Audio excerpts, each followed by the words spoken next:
So today I'm going to continue our series. Thank you, Jericho. I'm going to continue our series, Things to Remember. Somebody say remember.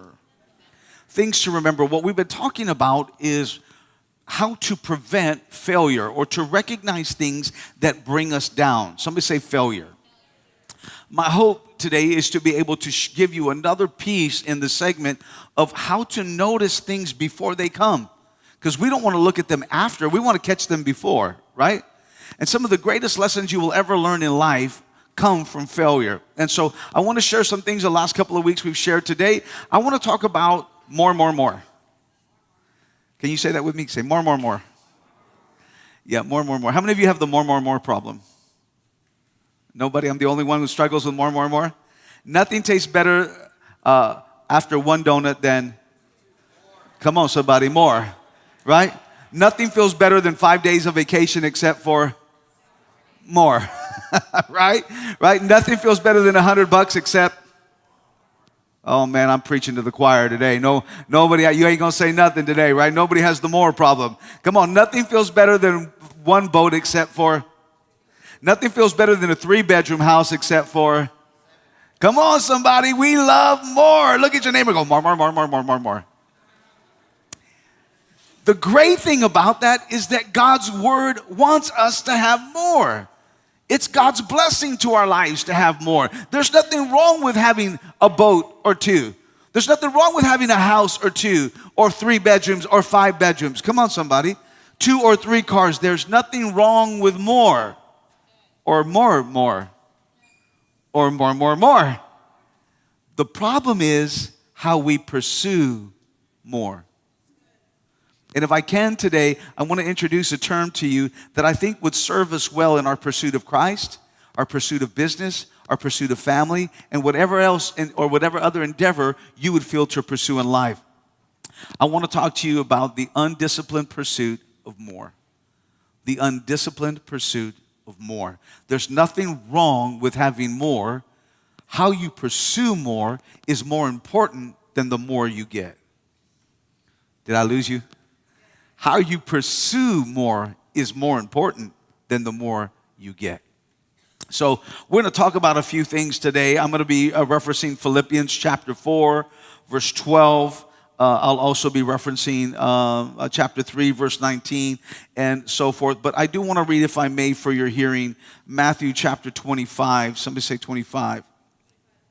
I'm going to read out of the New King James Version this morning. I do have a New Living Translation. I like reading some of the newer translations as well, but sometimes that old King James just says some stuff. Somebody say stuff.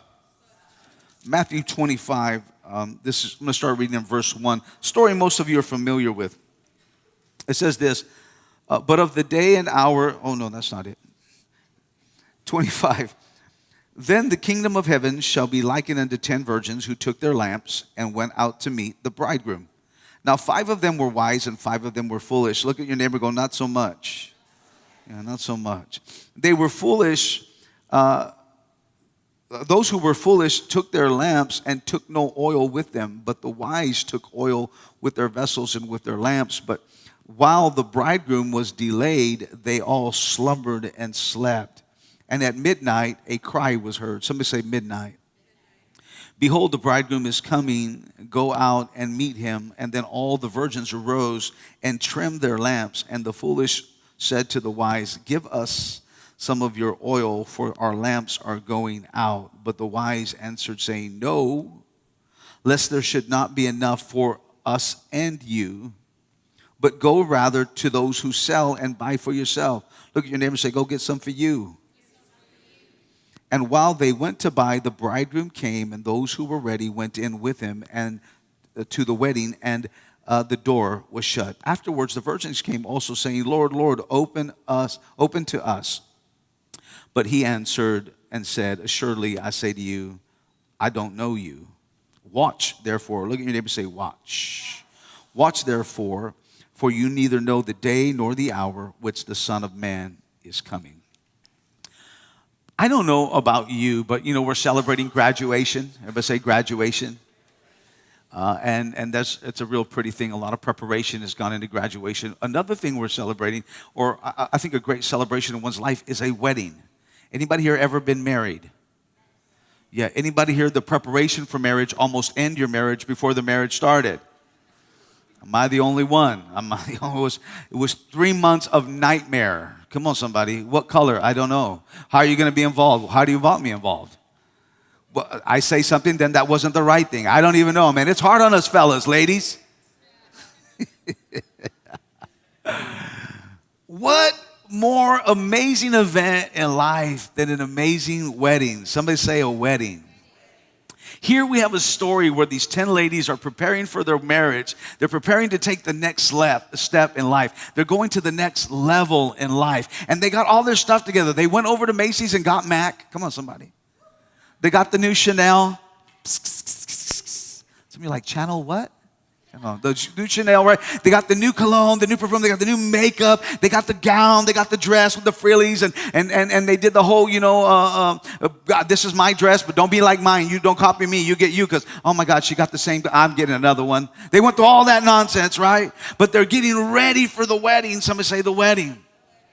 And I got to be honest with you, I think all of us are looking for the next level. All of us are looking for more. The single life is okay, but it's not as good as marriage.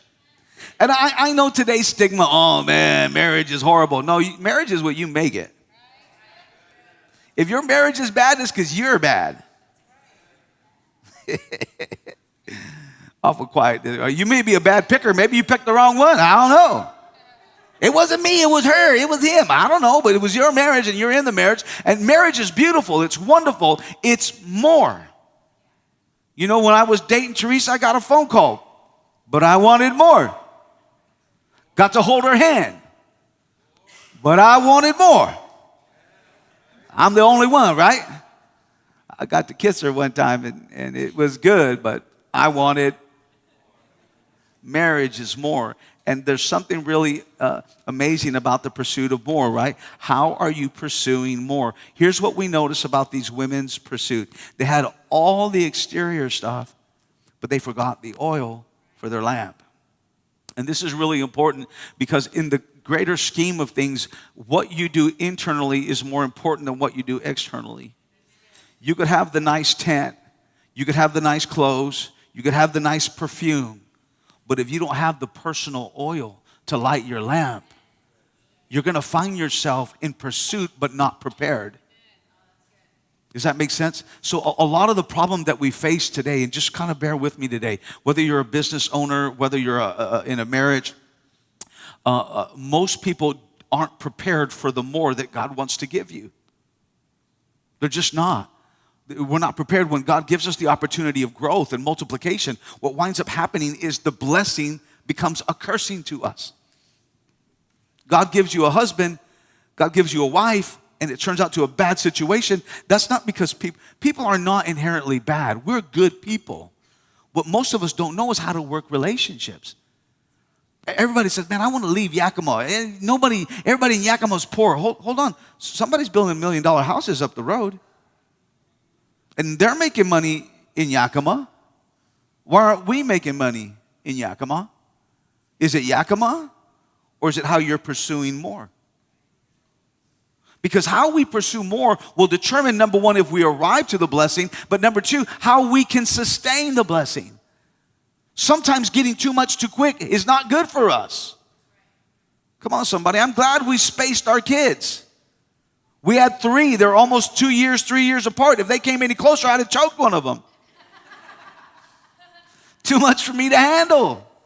Does that make sense? Too much for me to take on. And so sometimes, watch this, sometimes we take on so much and we look at the end of the day and we're like, God, I'm tired. I can't go to church. I am so tired. Who told you to take 3 jobs? Well, I wanted. So I pursued more, but I wasn't prepared for what more was going to bring. More brings more hours of work. More brings more responsibility. More brings more accountability. And a lot of us want the blessing of more, but we don't want the responsibility of more. And the truth is, I hate to tell you this, let me calm down here really quick, but you can't separate them. There's a lot of people, and I get it, man. A lot of people, especially young ladies, you're like, man, I just can't wait to have a baby. I just can't wait to have a baby. And then all of a sudden you get pregnant. You're like, ah. And then you're in the 4th month and you're like, ah. right? Then you're in the 8th month and you're like, get this thing out of me. And then it's born and you want to go back to the relationship you had with your pillow. Come on, somebody. But you didn't realize that more was going to disrupt your schedule. And so if you're not prepared for that, you're going to get mad at the blessing God gave you. Oh, this kid. Hey, there's not a better thing than a husband or a wife except a child. Because husbands and wife is more. And the next level of more are children. And the next level of more, you follow me? You follow me? So if you're not dealing with this level of blessing well, and you step into this blessing, so many people lose their relationship because of the children. Or they'll say something like this, let's stay together because of the children. What they're saying is we didn't bring enough oil for this. We didn't work this out well enough, and now I'm over here, and now we're going to use the children as a reason to be the glue, hoping they're going to be the oil, and the kids are like, what happened? Right? Kids will say things like, Mom and Dad divorced because of me. Mom and Dad separated because of me. Or I lost this business because of my employees. Listen, again, I want to be real strategic with you because I really believe that we're raising up entrepreneurs. We're raising up leaders here. You need to learn this stuff, not only in the applicability of your own life, but into your networks, into your business scheme. You can't grow your business too fast. If you scale too fast, you're not going to have the ability to grow at the pace that you're not going to be able to sustain the growth, the pace that you're growing at. So you got to scale it down. It's disciplined growth. Somebody say disciplined growth. Does that make sense to you? So here you are on the night. Just think about it. Here you are on the night you're about to be married. Here you are on the night you're supposed to get the big payout. The day you're supposed to get the big check. The moment you're supposed to get the big promotion. The time you're supposed to get everything you've longed for. And you hear the cry. Everybody say in the midnight. Let me just say this. When you pursue for more, it doesn't come when you want it.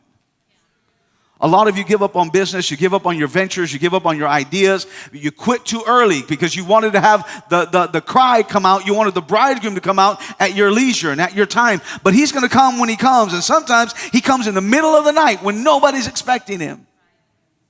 Does that make sense? And so here he comes in the middle of the night, and here are the ladies. They're like, oh man. And you know, I would always think, Derek, I thought, lamps of oil. I thought like, those little nice canter, maybe even like the Aladdin's lamp. They put oil in there and a nice little flickering light. I just recently saw Aladdin. That was pretty cool.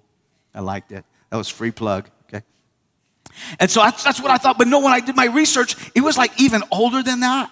It was like they're still wrapping wrap around a torch. They're tying strips, and then they had to measure the oil to get soaked into the strips. Does that make sense? If it was too much oil, it would drip fire. If it wasn't enough oil, it wouldn't stay lit. Only the fabric would light, and then it would go away. You had to be prepared to light your lamp. And so the moment came, they heard the cry, here comes the bridegroom, we gonna get married, we gonna get married. And the 5 virgins came and they lit their fire and everything was great. And the other 5 came and they lit their fire and it wasn't so good. And it wasn't so good, and they tried to light it, and it wasn't so good, and they tried to light it, and it wasn't so good. And so they did what everybody else who isn't prepared does. They looked at people who are prepared. And they go, hey, what you doing? Lighting my lamp. Oh, is that extra oil you got there? You ever have somebody look at your plate when they finish their food?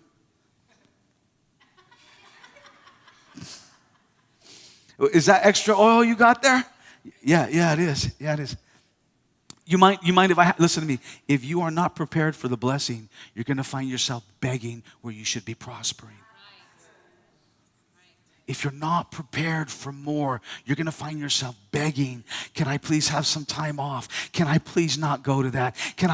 Would you please do this for me? Would you please, I can't anymore. And here they were supposed to be lighting their lamps, but their lamps weren't lighting, they were flickering. They didn't have the energy anymore. They didn't have the passion anymore. They didn't have the zeal anymore. It just couldn't keep it lit. So they looked to somebody else's passion to see if their passion would light for them. And if you get around people who used to love God, they'll often hang around you because you got the passion they used to have. What's really funny about that was the answer. And if you have your Bible and you read this in the Bible, it's in red. That means Jesus is telling this story. So I expected these ladies to go, oh, abracadabra, baby girl, here, a little oil for you, a little oil for me. Remember how the Bible said that in the Old Testament, Bernie, when they poured out the oil, it never stopped running out. So I thought, oh, here comes the miracle. There was no miracle here. Matter of fact, the answer was, hey, listen, if I give you some, neither one of us will have enough. So the answer is no. And I gotta be honest with you. I thought that was kind of mean. I mean, if I had 2 chicken nuggets and you were with me, I'd give you 1. I really would. And so I didn't understand that until I understood this. It wasn't the bride that was concerned.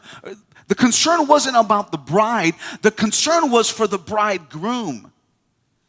See, the lamp was an indicator to the bridegroom that we were ready for you. And if none of the bride ever had a lamp out, the bridegroom would come and there would be nobody to receive him. So you got to guard your oil, not because you don't love your people, not because you don't love the people around you. You got to guard your oil because the master is coming, and he's coming for a church that's on fire. He's coming for a church that's ready. And so I love you, but I can't have you without oil and me without oil. I'm going to guard my oil. That makes sense? Makes sense? Everybody say, guard it. They came at that moment, and I love this. I love this. I just love this for the pain. You may say, Pastor Eli, you love it for the pain. How many of you work out? Don't tell me you work out because you love the pain, right? You work out for the pain because you know what the pain brings. This right here is really painful, but it brings some really good thought. They said, hey, listen, you know what? I think 7-Eleven is open till midnight. I started asking myself, Carlos, who's open in the Bible days? People in Yakima aren't open at 11 o'clock at night unless you go to Walmart. I know they didn't have Walmart in Jesus' days. I never read the Greek said Walmart. Where did he send them to? They went out middle of the night to try to get something, and when they came back, the opportunity was missed. If you do not prepare for the season ahead of you, when you want to take advantage of that season, it's going to pass you by. And you're going to feel it. Everybody say, feel it. So I'm going to give you a couple of things today that I think are going to help you recognize if your pursuit of more is undisciplined. Here's what begins to happen, okay? When we begin to pursue more in an undisciplined way, it causes us to lose sight of what's valuable or sight of value. It confuses the big for the great. Just because something is big doesn't mean it's good. Look, can I be honest with you? I have done so much. When I first started changing Pointe, when I first started pastoring, let me try to hurry up, man, I got to hurry up with this. I started pastoring in 1998. I started pastoring in 1994 with the denomination. The denomination didn't like that I was winning people who weren't very pretty. You know what I mean? Gangbangers, X, Y, and Z. Feel like my wife was talking about people who are hurting. So they kind of like gave me the left foot of fellowship, and I gradually walked away. I wasn't going to deal with that, so that's good. We went out in 1998. We started a church called Family Worship Center in Yakima. The church grew, and it kind of shrunk, and it kind of grew, and it kind of shrunk. So I figured I was the problem. I didn't blame people, so I got a little bit more education. We came back in 2006, started Changing Point Church, renamed the church. Man, it has been an absolute joy. Everybody say joy. To experience. But what I recognized was that when I came back, I wanted to fill the church with people. Is there anything wrong with filling the church with people? No, but sometimes the systems I learned filled the church with people but didn't fill the people with God. Come on, you need to hear me. You need to hear me. I am no longer interested in the fact that we have 2 services, that we're launching other campuses. Thank you so much. I got a special announcement for everybody online that you're going to hear at the end of this message. We're doing something special for you. Having said that, it matters nothing to me if you come and never get filled with God. If you don't get a fire in your heart, a passion in your spirit, and you come to hear me preach and check a religious box, Jesus isn't coming for people with flickering lamps. He's coming for people who have a lamp on fire full of oil. You got to get filled with God. so important that we don't confuse big with great. The same thing with your organization. Don't confuse your business just because you have more clients with good business or quality business. If you don't do makeup right, but you got to, I'm just saying because we got so many beauticians. And if you ugly, this is the church to be at. Did you just get mad at me? Don't get mad at me. I'm just saying there's so many beauticians in our church. We could do your hair, take your hair away, stretch it, pull it. Come on, somebody. Here's what I'm saying. What I'm saying is don't lose the value of having clients for doing good work. Sometimes people want to try you because you're the new flavor. But are you doing good work? Look at somebody say good work.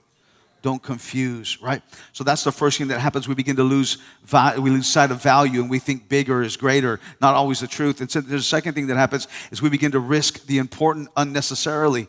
We start risking the important unnecessarily. It's not important, it's important that we do these things and not risk them if you don't need to risk them. Does that make sense? Don't risk it if you don't need to risk it. That's a sign that you're losing sight of what's valuable. Don't start your day without spending time in the presence of the Lord. I'm busy, so is everybody else, but you're risking the very important. Look at your neighbor, say, don't risk it. Don't risk it. Make sure that, and here's what I mean by risking the unimportant. Don't risk your passion for God. If what you're doing to get more is challenging your passion, don't do it. Don't do it. How many of you are good parents? If your children do right, won't you reward them? Why wouldn't your Father reward you? Just in case we forget, more is not your idea. More is His idea. Don't risk your passion to get more, right? Ask yourself this question. Is what I'm pursuing making me better? Is what I'm pursuing making me better? If it's not making you better, and I'm talking about all around, if you're coming home and your husband has to tolerate you, if you're coming home and your wife has to bear with you, come on somebody, it's not making you better. It's not making you better. It should make all of what you're doing better. I'm not talking about sacrificing, guys. There's times I started a second business. There's times I come home with my wife, and my wife knows, okay, this joker needs some time. And she gives me some time. She nourishes me. She loves me. And then she gets me where I need to be. Does that make sense? We encourage each other, but we make each other better. Look at somebody say better. Make each other better. Here's number two. The undisciplined pursuit of more will cause us to misuse and lose resources. It will cause us to misuse and lose resources. These girls should have known to take their oil. And they should have known to prepare for this oil. But because they were pursuing more without discipline, somebody say without discipline. How many of you are under 25? Wave at me if you're under 25.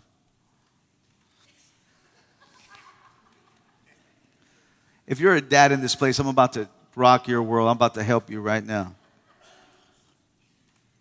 You know what most young people do? They try to finish before they ever start. They're all about getting the job done. Have your teenager ever mowed your lawn? Without walking through the lawn? And you're sitting in your house and you're hearing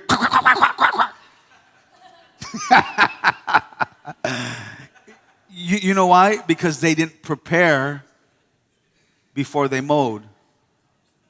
Does that make sense? And they didn't even realize it, but now you got to buy new blades. Come on, did they put the lawnmower away and not forget to turn the off button all the way off? Everybody say details. I'm telling you about details. It doesn't make a big deal till you lose the battery. It doesn't matter too much. You can hear my pain, right? It doesn't matter too much until you have to buy a whole new mowing deck. A mowing deck that almost costs as much as a new lawnmower. Help me, Jesus. I'm not bitter. Help me, Jesus. All these things happen really simple because they didn't want to walk out and check out the land before they mowed, right? How many times do you start an endeavor before you walk it through? If we don't do that, what happens is we start to lose resources. We start to lose valuable things. One of the most things you start losing is your time. Somebody say time. It's your time. It's your time. You got to be careful that you're not losing time. You're careful that you're not losing resources. And it happens when we have an undisciplined pursuit of more. And then this is what I don't like. I don't like about misusing and losing resources. In this story I'm reading to you out of Matthew chapter 25. Again, I'm not being very preachy today. I hope this is blessing your heart and you're learning something today. The 5 unwise ladies asked for oil, and the answer of the wise ladies was, there may not be enough for you and us. Why was that necessary? Because had the 5 given up their oil, then all the resources would have been lost. Watch this. And the young or the wise, the non-wise 5 would have never learned from the experience. Does that make sense?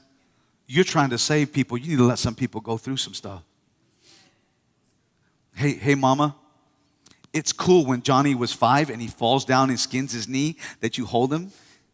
Oh, Johnny, come here, baby, come here. That's really good at 5. It's not so good at 15. And it's really not good at 25. And the point I'm trying to make to you is if you don't teach your children about being ready, they're not going to fail right. They're not going to fail right. I told my daughter we were having this conversation about success and how to prepare herself and get ready. And then she started telling me what she was going to do with her success plan. And I go, I ain't going to help you with that. Right, baby? I said, you figure that mess out on your own. I said, if you want to succeed in a healthy way, talk to me. But I'm not going to feed a crazy dream. Why does she need that in her life? Because she's actually 12. She thinks she's 15, 16 right now, but she's 12. And she's moving on. She's going to graduate next year. Jesus help us all. Graduating next year, and I want my baby not to misuse and lose her resources. Does that make sense? And watch this. This is the part I don't like. You know that. I got ahead of myself. Oh, yeah. What happens when people misuse their resources? 2 things. Are you ready? They start putting the blame and responsibility on others. When you don't have, man, I could do so much better if it wasn't for my boss. Your boss is giving you a job. You need to be grateful for that job. If you want to pursue more, prepare yourself for more. Don't blame your job. Don't blame your boss. Thank God you got some money. Come on, somebody. Right? So get yourself ready. Look at somebody say, get yourself ready. I could do more if it wasn't for this person. No, you're the only person in control of your destiny. Come on, value yourself. Does that make sense? Okay, and here's the second thing. It replaces, what happens is when people misuse and lose their stuff is they start replacing self-discipline with lording systems. Now, let me break this down. We start replacing self-discipline with lording systems. In other words, hey, you need to do this, you need to do this, you need to do this, you need to do this. And we'll put these laws in place instead of having a relationship. Have you ever done that with your spouse? You need to do this, this, and this. Hi, good morning to you as well. All of a sudden, because we feel like we're losing resources and we get dogmatic and we start putting rules over people. They don't need your rules, they need you. They need you to step in. They need your time. They need your investment. You want to raise good kids? Don't just give them rules. Give them you. You want to have a good relationship? Don't just give them rules. Give them you. Somebody say you. You. And then here's the third part. So whenever we have an undisciplined pursuit of more, it causes us to lose sight of value. It causes us to misuse and lose our resources. And then finally, it causes us to sacrifice who's next. Who's next? People who are consumed with an undisciplined pursuit of more are never thinking about who's next. It's only about me and what I have to get. Does that make sense? I don't want you to be a martyr, especially if you don't have to be. But, what are you doing to prepare your children for success? In this season, somebody say this season. It's graduation and the American culture, right? And I'm not saying this is not ethnic. It's not Caucasian, Hispanic, African American, Asian. It's not that. It's American. In America, we're like, 18, you out, dude, peace. Right? I finished my responsibility. What are you talking about? You're going to release an 18-year-old who can't fly? No personal discipline, no goals, no values. Now you're done? Hey, wait a minute. If he's not ready at 18, that speaks more about you than it does him.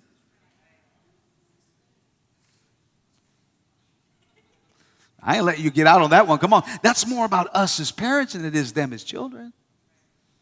And don't get off the hook. You can't go 18. See, Mom, you made me this. Dad, you made me this. Whatever. You're 18. Suck it up, buttercup. Start learning your way. Figure it out. But I'm telling us as parents, us as leaders, how about you as an employer? How are you handling your employees? Are you raising up what's next, or are you only worried about your bottom number? If you keep your eye on the bottom number and scaling and increasing, but you're not managing the systems that you're leading, it's only a matter of time before you implode as a leader. Does that make sense? All right. So you sacrifice who's next without succession planning. You fail to build and groom excellent leaders from within even your own family. Again, excuse me for the personal terms and expressions or maybe examples. I try to preach out of my life the good and the bad. 2 years ago, my daughter was playing, she was drawing this little woolly mammoth that she was doing. And it was super cute. I didn't even know she could draw. I mean, she was really, didn't have any education or anything. She didn't go take no art classes. She just started drawing this woolly mammoth. Wound up, she was a big participant in the woolly mammoth exhibit that exists down in, what's that road called? Where, baby? Yeah, there. I know you didn't hear it, but it's in the canyon on the way to Ellensburg Canyon. That's what I couldn't think about. They have a big woolly mammoth. So she was invited to be part of the big mural that they drew on the canyon. So that was super cool. Everybody say cool. And then this year she draws this, I call him young Einstein. She calls him Elton. Weird psycho-looking joker with weird hair. You know what I mean? And so now I said, look, she was taking college prep classes. She was at LaSalle taking college prep classes. She was in tennis. So her time was really consumed. But now she's graduating. Everybody say graduating. And even though I'm running a secondary business, even though I'm leading a what I believe a healthy and progressive church, I committed to my daughter to spend time with her, teaching her how to take these two characters and create stories, to tell stories that could begin to alter people's lives, to bring understanding and wisdom with these two core. So I didn't say, hey, just go write a book. I gave her a system, I gave her a plan, and now I'm in her life walking that plan through. Don't tell people to succeed. Help them in their journey. Create opportunities. Who's next is just as important as who's on. I know you got great things to do. I know you're going to do great things. You need to go for more, but it's undisciplined for you to go for more if you're not reaching back to who's next. One hand forward, one hand back. One hand up, another hand pulling up. Does that make sense? Oftentimes, we're more concerned with the short term than we are with the long term. More concerned with self than we are with others. It is important that we learn to say, like Paul said in Philippians chapter 1, 21 and on. For me, living means living for Christ. And dying is even better. But if I live, I can do more fruitful work for Christ. So I really don't know which is better. I'm torn between two desires. I long to be with Christ, which would be far better for me. But for your sakes, I want to be with Christ, but for your sake. For me to live is Christ and to die is gain. I want more. I've lived my life. I want the next level, but I'm not going to go to the next level until I reach back and begin to pull you up with me. Look at your neighbor and say, reach back. Knowing this, that I am convinced that I will remain alive so that I can continue to help all of you grow and experience the joy of your faith. Your faith.